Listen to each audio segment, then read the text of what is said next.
He was once the most dominant pitcher in the game. JR was on his way to being the best pitcher I'd ever seen. Poster child for a Hall of Fame pitcher. On a Tuesday afternoon, the career of baseball's most terrifying pitcher vanished. 10 seasons, 107 wins, 1,493 strikeouts. In July 1980, J.R. Richard was unhittable, but by that evening, he was in emergency surgery, never to pitch again. This isn't just about a stroke. It's about the 6 weeks he begged for help, and baseball chose not to believe him. First, we have to look closely at the physical marvel that was James Rodney Richard. Where does a physical marvel like this even come from? By the time he was a high school senior attending Lincoln High School, he stood a towering 6 feet 8 inches tall and weighed 222 pounds. He was a literal physical giant among normal teenagers, built more like a professional football player than a high school pitcher. On the mound in high school, he was simply untouchable. Did you know that during his entire senior year of high school baseball, he didn't allow a single run? Not one. Opposing high school hitters stood absolutely no chance against his blistering raw power. He was also an incredibly dominant basketball player, receiving over 200 college scholarship offers from schools across the nation, including local powerhouse Grambling State. But the Houston Astros knew that they couldn't let a generational physical talent like this slip away to a college basketball court. They selected him with the second overall pick in the first round of the 1969 amateur baseball draft, right behind future most valuable player Jeff Burroughs. To secure his signature, they handed him a massive, historic $100,000 signing bonus. Yet, harnessing that much raw power was never going to be easy. Can you imagine trying to control a fastball that regularly crossed 100 miles per hour when you're still a teenager?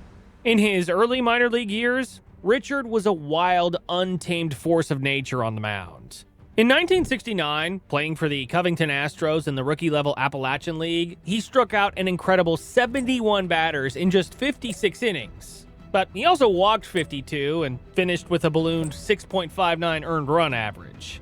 The next year, in 1970, with the Cocoa Astros in the Florida State League, he began to find his footing, posting a 2.39 earned run average and throwing a brilliant no-hitter against the Daytona Beach Dodgers. By 1971, he was completely dominating AAA with the Oklahoma City 89ers, striking out 202 batters in 173 innings of work. His promotion to the big leagues came in September 1971, and he immediately made history. On September 5th, at just 21 years old, he made his major league debut in the second game of a doubleheader against the legendary San Francisco Giants at Candlestick Park. Jack Billingham had thrown a brilliant shutout in the first game, but JR was about to steal the spotlight entirely. He threw a grueling, high-pressure 155 pitches, walked 3, and surrendered 7 hits, but struck out 15 batters in a complete game 5-3 victory. Think about that for a second. In his very first major league game, he tied the all-time record for strikeouts in a debut, a record set by Carl Spooner 17 years earlier. To make his debut even more legendary, he struck out the iconic future Hall of Famer Willie Mays 3 times in that single game. Despite that electric debut, his severe control problems persisted, forcing him to spend parts of the next 3 seasons riding the minor league shuttle between Houston and AAA Denver. It wasn't until the 1975 season that he finally secured a permanent spot in the Astros starting rotation, finishing with a 12-10 record. From there, he became an unstoppable force in the National League. Between 1976 and 1979, he won 18 or more games in 4 consecutive seasons. By 1979, Richard was arguably the most feared starting pitcher in all of baseball. He led the National League with a microscopic 2.71 earned run average and struck out a mind-boggling 313 batters, leading all of Major League Baseball for the second consecutive year. He had 14 starts where he struck out 10 or more batters. His presence on the mound was sheer terror for opposing hitters. Johnny Bench openly called him the toughest pitcher he ever faced, and Dale Murphy completely agreed. Opponents were so terrified of his 100-mile-per-hour fastball and devastating 93-mile-per-hour slider that they developed what they called the JR-itis, with batters literally faking sickness or minor injuries just to avoid having to face him. In 1980, Richard was even better. 10-4, 1.96 ERA. Starting the All-Star game. On pace for the best season of his career. So why, at the height of it all, did the Astros put him on the disabled list and then quietly suggest he might be faking? So we have to look first at the tragic events of June and July 1980. After years of being an absolute Iron Man who never missed a single start on the mound, J.R. Richard began to feel like his body was breaking down. He started complaining of a heavy, dead feeling in his pitching arm. He felt a persistent numbness in his fingers, experienced sudden bouts of blurred vision, and suffered from deep dizziness. He was in the middle of a historic season where he had the best earned run average in the game. Still, when he went to the Astros organization for help, the reaction he received was not empathy. It was deep, biting skepticism from his managers, the media, and even some of his own teammates. Instead of looking for a legitimate medical explanation, the baseball establishment chose to believe a series of toxic, fabricated narratives. They claimed JR was simply loafing or lazy. Rumors swirled that he was jealous of Nolan Ryan's historic 4-year, $4.5 million contract, which made Ryan baseball's first $1 million-a-year player. Richard was himself earning $800,000 a year on a renegotiated 4-year deal, but critics said he was acting out over Ryan's contract regardless. Some local sports announcers and journalists were brutal, claiming he had emotional or psychological problems, was weak under the pressure of a pennant race, or was even abusing drugs.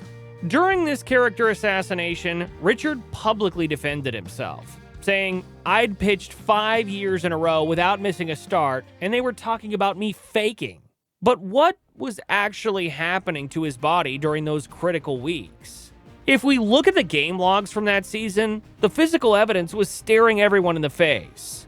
On April 14th, he had to leave a start against Atlanta early due to sudden shoulder stiffness. On April 25th, the same stiffness forced him out of a game against the Mets. On June 17th, he pulled himself out of a game against the Chicago Cubs, complaining of a dead arm. And on July 3rd, forearm trouble chased him early against the Braves. Despite these flashing warning signs, his sheer talent was so immense that he kept winning. He entered the All-Star break with a spectacular 10-4 record and a 1.90 earned run average, earning the honors of starting the All-Star game for the National League on July 8th. During his 2 innings of work, he put on a show, famously striking out Reggie Jackson by painting a 100-mile-per-hour fastball and then dropping a devastating slider that Jackson didn't even see coming. But the physical toll was mounting rapidly. On July 11th, while the team was in Los Angeles, Richard was examined by the famous surgeon Dr. Frank Jobe, who incredibly found nothing wrong because Jobe's tests only checked the structural health of muscles and ligaments under static conditions. 3 days later, on July 14th, Richard started a home game against the Atlanta Braves at the Astrodome. He told team doctor Harold Brailsford he was ready to go, but once he got on the mound, his body gave out. He began appearing completely dazed. He had severe difficulty reading the hand signs of his catcher, Alan Ashby. After throwing a hard fastball in the 4th inning, his right arm went completely dead. Numbness spread through his fingers, and he realized he could no longer physically grip a baseball. He was pulled from the game after only 3 1/3 innings, and the team doctor publicly described his condition as an upset stomach and partially psychological. The Astros placed him on the disabled list on July 16th, and he spent 3 days undergoing physical and psychological evaluations at Methodist Hospital in Houston. The testing actually revealed a physical problem, an occlusion, or blood clot in the distal subclavian and axillary arteries of his right shoulder. Yet, incredibly, the team doctors decided this blockage was not dangerous and did not recommend surgery. Instead, Dr. Brailsford reiterated to the media that Richard's issues were likely mental or emotional, claiming it was just the result of tension and pressure. They cleared him to resume supervised workouts. 4 days later, on July 30th, 1980, the ultimate tragedy struck inside the Astrodome. While engaging in a light pregame warm-up game of catch with his former teammate Wilbur Howard, Richard suddenly felt a loud, terrifying ringing in his left ear. He felt a massive headache and an overwhelming wave of weakness rush through his entire body. He collapsed onto the outfield grass and didn't move. He was rushed to Southern Methodist Hospital, where doctors discovered that the blood flow in the major carotid arteries on the right side of his neck were completely blocked. A massive blood clot had formed and traveled to his brain, causing him to suffer at least 3 separate strokes. He was only 30 years old, and during a 2-hour emergency surgery to save his life, his baseball career was permanently ended. His wife Carolyn spoke for many when she told reporters, "It took death, or nearly death, to get an apology." They should have believed him. Richard had been describing the exact symptoms of arterial thoracic outlet syndrome, a condition that constricts blood flow progressively under physical exertion, for 6 weeks. The question isn't whether anyone should have caught this. It's why the institutional response was to assign a character explanation to a medical problem. J.R. Richards' left side was left virtually paralyzed by the strokes. He endured 2 years of grueling physical therapy to relearn basic speech and movement, and underwent an 18-hour surgery where doctors grafted an artery from his abdomen into his pitching shoulder to bypass the clotted vessel. He desperately wanted to pitch again, launching a minor league comeback in 1982 and 1983. He fought hard, pitching for Daytona Beach in Class A, but AAA Tucson and the Toros proved that his body was permanently broken. The stroke had slowed his reflexes and damaged his depth perception. He couldn't safely defend himself on the mound, and the Astros quietly released him on March 27, 1984. Without baseball, his life took a devastating turn. He lost hundreds of thousands of dollars in bad business investments, including an oil deal that went wrong, and went through 2 divorces. By the winter of 1994, 14 years after his All-Star glory, J.R. Richard was homeless, sleeping under a bridge on Beechnut Street in Houston, less than 10 miles from the Astrodome, where he had once been untouchable. His redemption began when Reverend Floyd Lewis of the New Testament Church of South Houston rescued him.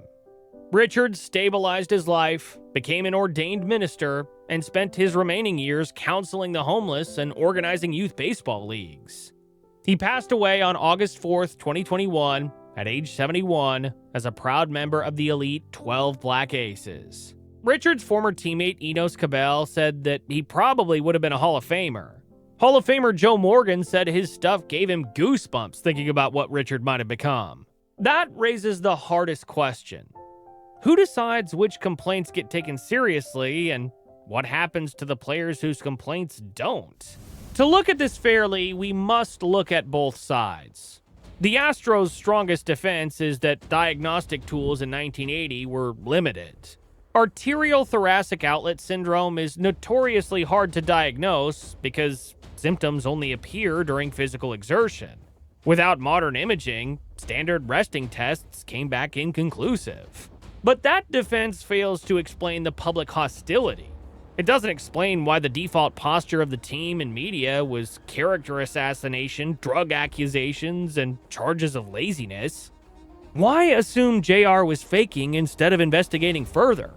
As Richard himself later asked, why wasn't I taken to the hospital and diagnosed to see what was really wrong if I'd meant so much to the Houston Astros? As Saber later documented, the accusations leveled at Richard were at best inaccurate and at worst, racially inflicted. The product of a media environment that had a ready set of character narratives for a large, imposing black man in the South reporting pain. The institution didn't manufacture those narratives. It simply didn't resist them. And that choice had a body count of 1. Here is what the record actually shows. The doctors found a blood clot. The organization called it mental. A man who had not missed a start in 5 years was accused of faking. And by the time the stroke proved everyone wrong, J.R. Richards' career was already gone. Baseball didn't cause the stroke, but baseball decided, at every step that mattered, that he wasn't worth the benefit of the doubt. The sport filed that away as a tragedy. It was a choice. If this story meant something to you, super thanks is right below this video. Every contribution goes directly toward making more of these. The next video is another story baseball would rather you forget. Subscribe so you don't miss it.